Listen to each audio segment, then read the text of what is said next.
Inaccurate reporting. I had a bet with my designer. This would get less. And it looks like she won. I thought, yeah, it kind of tasteless, but we'll try it. We'll see how it plays. Inaccurate reporting is when you come to a meeting, like John was saying, show me your metrics, show me the numbers. And if you don't have the numbers, then it's not a very compelling case.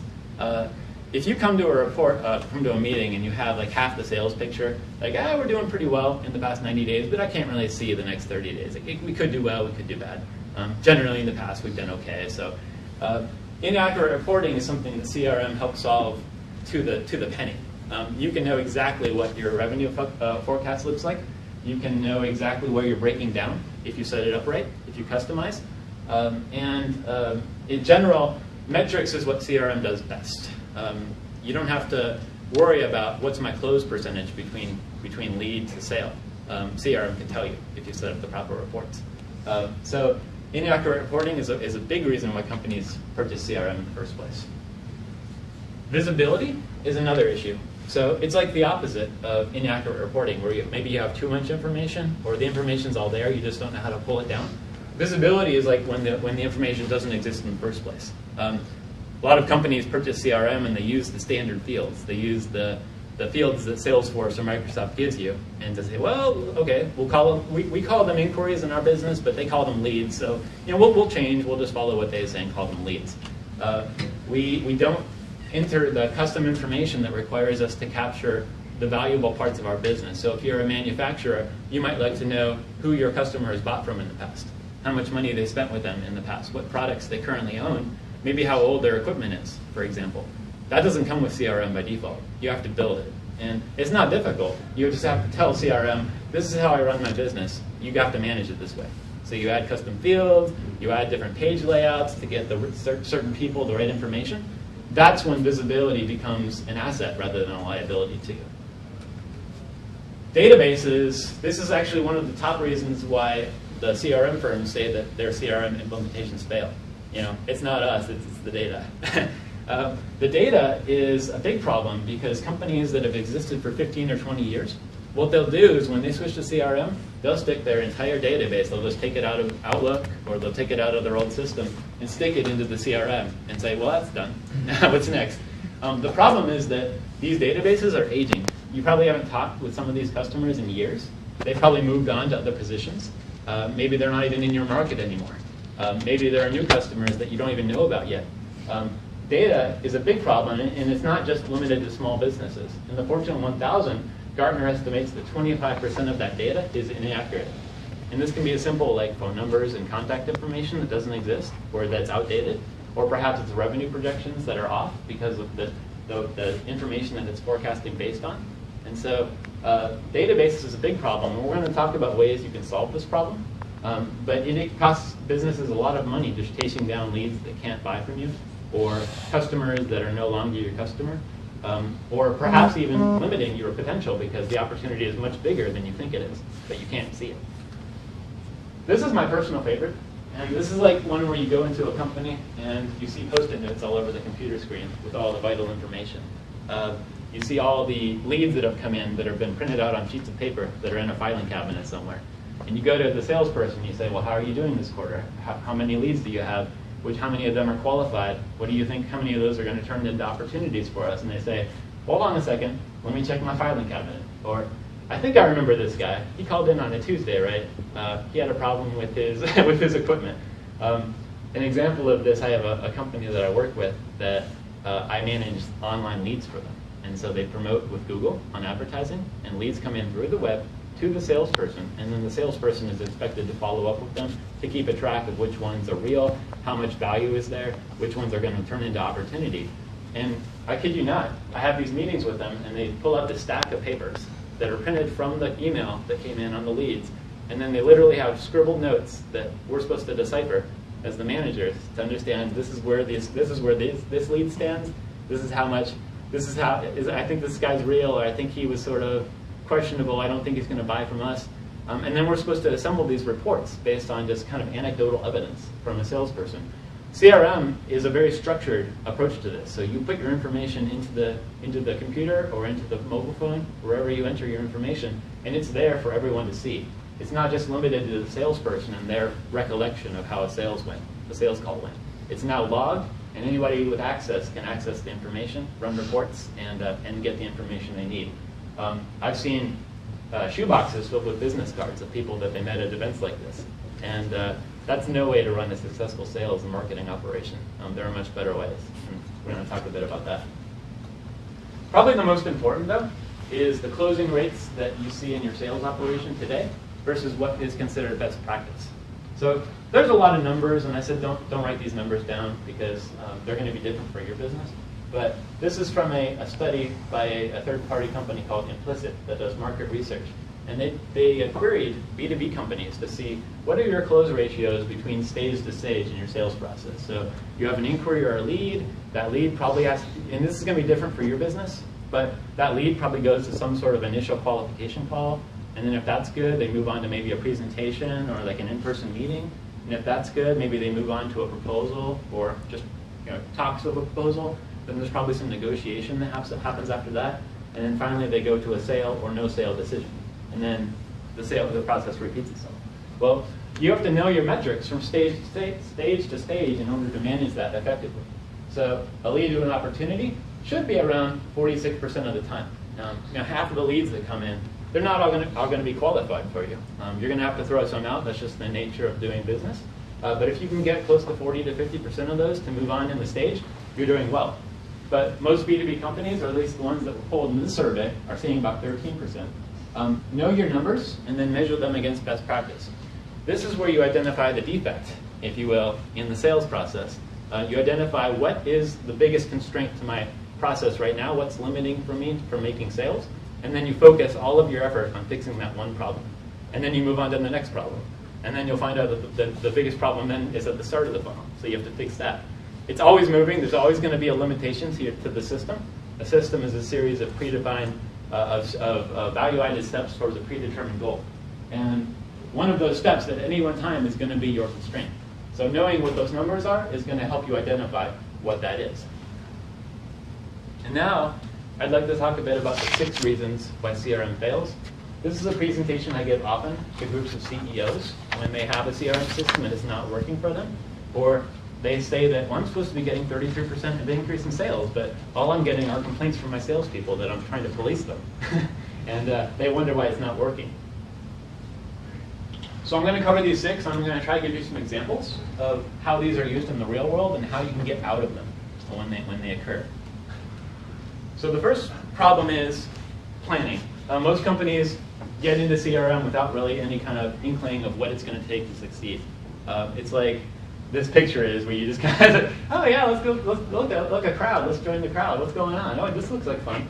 And then all of a sudden these bulls start running down the path and goring people in the wall, and there's panic and commotion and confusion, and we don't know what to do. Let's run and let's go. This is like an example of a CRM implementation gone awry, where you purchase CRM thinking that it's going to increase sales, but in fact, it requires a lot of back-end process and a lot of thinking and planning and communication to get it right. But this is a mistake that most companies do make initially, at least once, unless they talk with a certified consultant or somebody that can help guide them along the path. Someone who's been there, that has seen the problems, and it can help navigate you through the waters. We actually have a name for this bad place that you're in. So you've got this initial place where you started, and this is where you have the ineffective sales team or the bad communication or bad reporting. You want to get to this promised land where there's sales and customers are happy and satisfaction and everything's going great. But what people buy is CRM, and then they fall immediately into what's called the implementation gap. The implementation gap is a bad place, and you don't want to be there. The reason is you have the exact same problems that you had on day 1, except now you have the burden of additional license fees on top of you. So you're actually paying to have this pain and this problem, whereas it doesn't have to be that way. But you still have the poor reporting. You have low morale now because you're trying to force a CRM system on your sales team or your support team, and they don't understand why. You still have an unjustified expense because CRM isn't cheap. A good CRM system will cost you $100 per person per month. That's how it's charged on a monthly basis. And if you don't see results out of that, it's going to be painful, especially when you have 10 or 20 or 50 sales reps that are logging in on a daily basis, or not logging in, as the case may be. But you want to find a way across this implementation gap. And there are good ways to do that. They all start with these 6 reasons. So the first reason, and this is the one I see most often, the reason why CRM fails is poor user adoption. That means that you have licenses, but people aren't using them. They're not logging in. They're not entering their information. They're frustrated by the CRM. They want to do it their way. All the salespeople have their own method. I have been making calls, cold calling this list for 50 years, and it's gotten me sales, it's gotten me this far. I don't want to give it up. I don't want to change.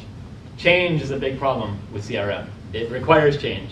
And most companies, or most people, it's just human nature to try to avoid change, especially when you feel like something's working to begin with.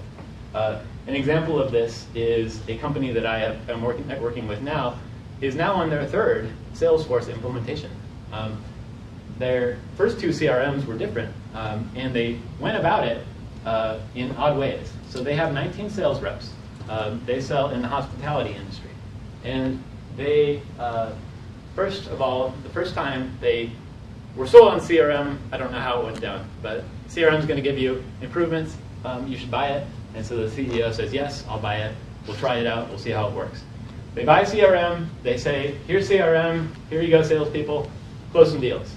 The salespeople say, what is this? I'm not going to do this. I don't know how to log in. That's a lot of change. You mean I have to enter my information for an hour a day? That's going to take a lot of valuable time away from me from selling, from meeting my customers. And guess what happened? They looked at it 9 months down the road. They ran a report, and they saw that 3 of the 19 users had logged in the last 90 days to enter their information. So they wasted 16 licenses. They could have just been spent elsewhere or just kind of burned, I guess you could say, because it wasn't getting used. People were bad-mouthing the CRM in the hallways, like, oh, did you enter that information in the CRM? Yeah, me neither.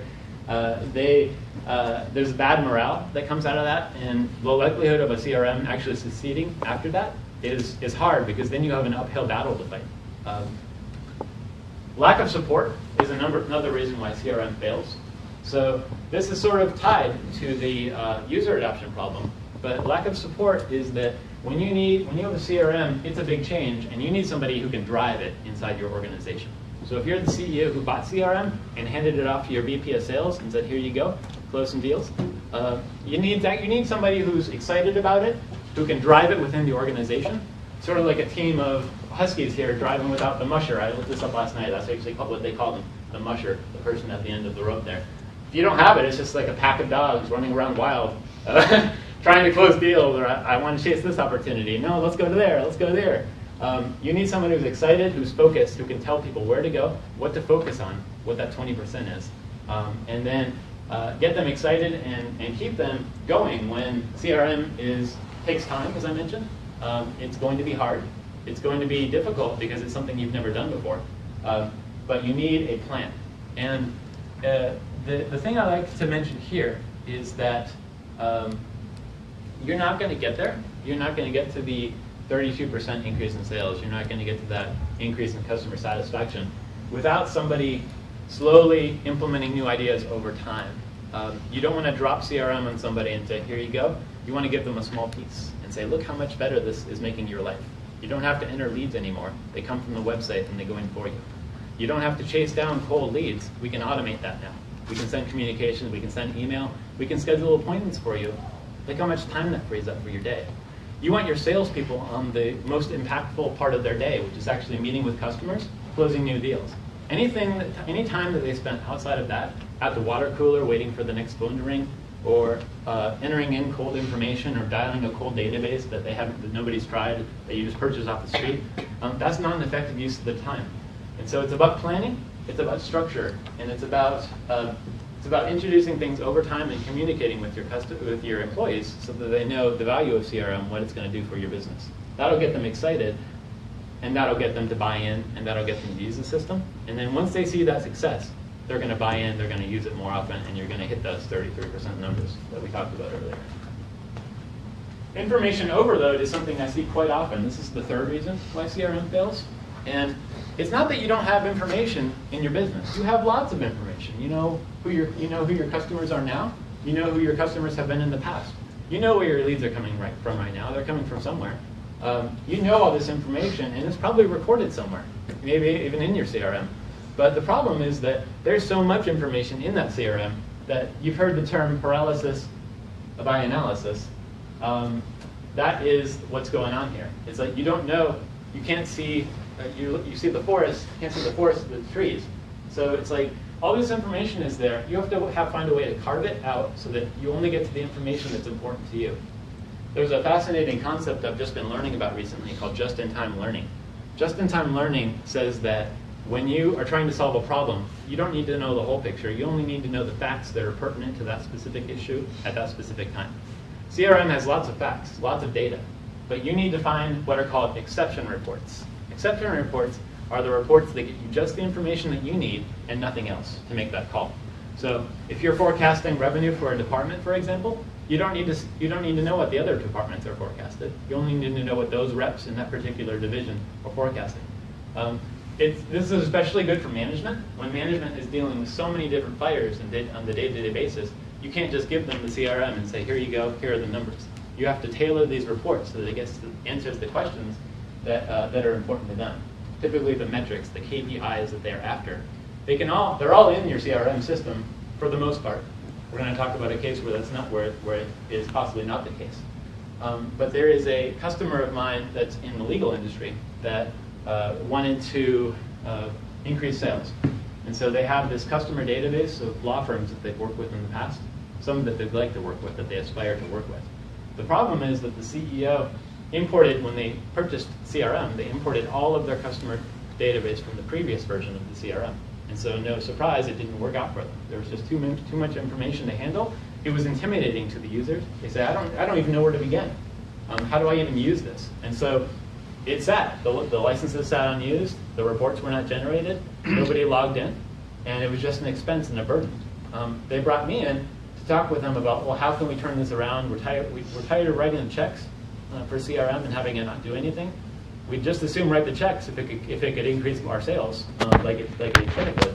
How do we make that happen? And they say, well, let's take a look at your database. Well, we saw that all the information was in there. All of the people that the salespeople was meeting with, they were in there. All of the records of the appointments, all of the opportunities were recorded. They just didn't know how to carve it up so that it was meaningful to them. They're trying to grow a specific area of their practice, for example, and all of the other areas don't apply to them in that case. But it's so overwhelming, it looks like 2,000 records. How am I supposed to process this? How am I supposed to make a decision? In reality, there was like 20 or 30 records that they actually cared about.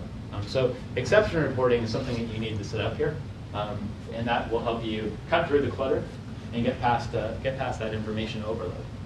The flip side of that is lack of visibility, and we talked about this already about what gets measured, gets managed.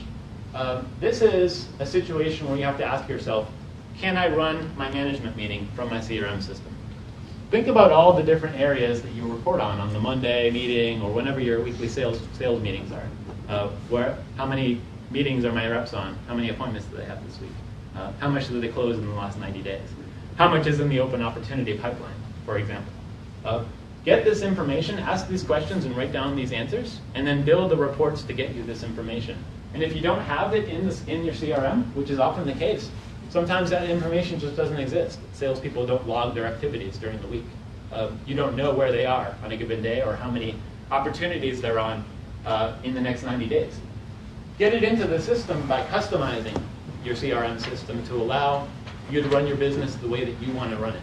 So add those custom fields. If you need to know, here are the products that my customers are right now using today, even if they're competitors' products. You need to know that information. So build the custom fields, import that data from somewhere. B2B, the world of B2B is great because unlike the consumer world, you can purchase data pretty much readily.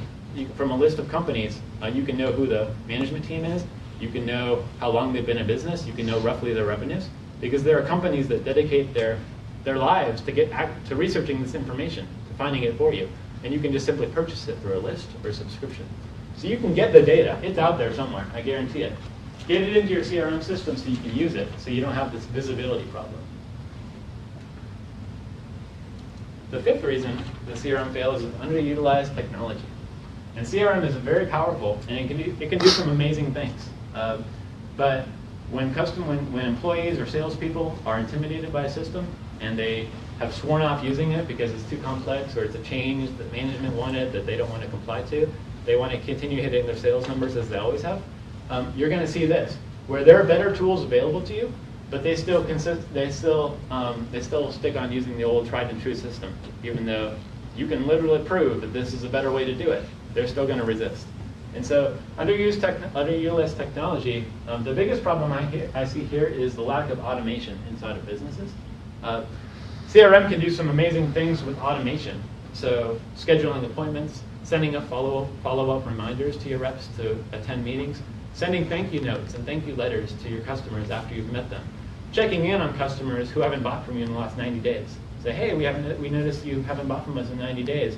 Send an email letting you know that these are our current promotions, or these are the new products that you haven't learned about because we haven't talked in enough time. So let's schedule a meeting and do that. It can do easy things like that. It can also automate by integrating with your other business systems. So if you have an accounting system that you need to feed that data into CRM, that's possible. If you have an ordering system that you need to know where are my shipments, where they are right now, and how many do I expect to ship in the next quarter, in the next year, what is my backlog? You can get that information into your CRM. Most companies don't take the time to realize what it's capable of. And that's the biggest mistake that I see in this case, is that you need to take the time to educate yourself on what CRM is capable of doing.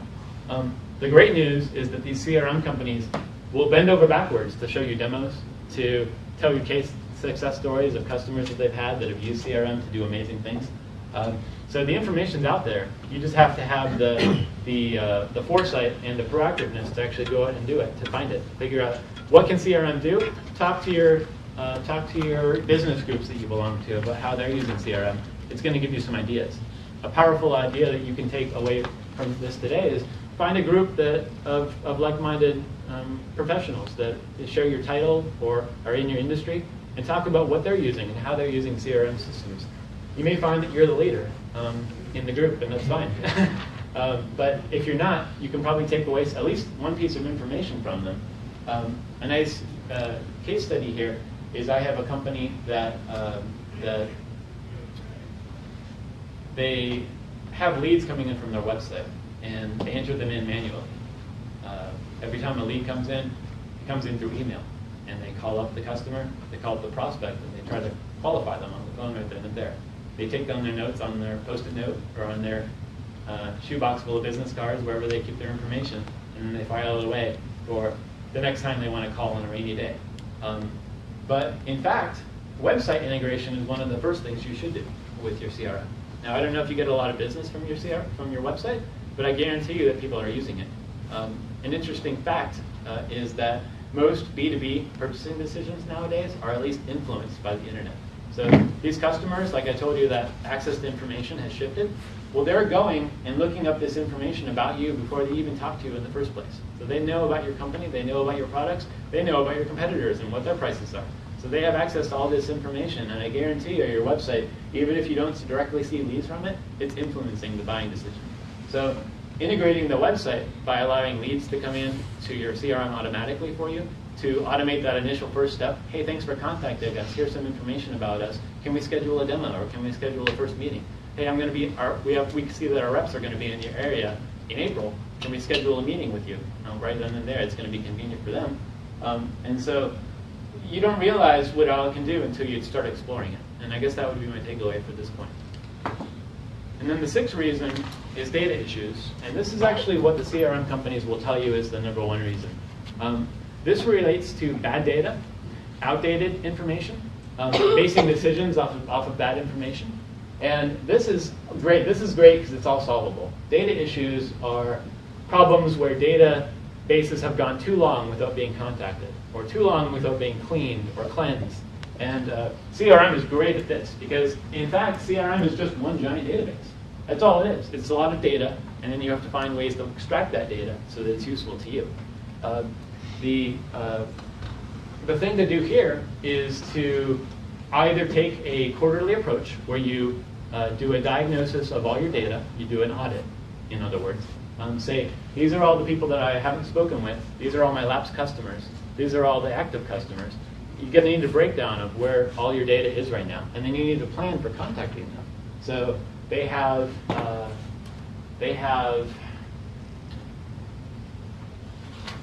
I want to say, as the companies that I work with, I see that usually, I mean, a good 50% of the list, if not more, is customers that have worked with the company in the last 20 years, but haven't been contacted in the last year or two.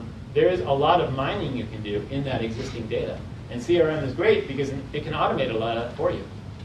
The cloud-based CRM solutions that we talked about today, there are databases online that they can connect to, scrub your database against a live database that's actually been, an actual person has been on the phone with these companies in the last 90 days and verified this information. It can scrub your database for you and say, these are the records we think are unlikely to be a good fit for you anymore. Or these are the companies that don't fit your universal lead definition, which is a term that describes what your ideal prospect is.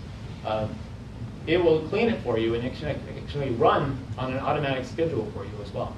So it can do a lot of the heavy lifting for you. There's still going to be a bit of a work to do, but there's a concept where you want to keep your best customers and you want to fire your bad customers. So the customers that provide you a very low margin or maybe even unprofitable for you, you want to get rid of them. You want a way to identify them through the database, and CRM can help you do that. And you want to use it. You want to leverage this because it can do a lot of man hours worth of work for you by scrubbing your databases, by telling you these are the records that have lapsed. You need to get in contact with them. These are the opportunities that you're missing because you're not talking to your customers. Look, they have this machinery. It's 20 years old. It's time for a renewal or it's time for an upgrade. But you just haven't picked up the phone, or your reps haven't picked up the phone and called them about it. It's that simple. It's finding the information and then taking action on it.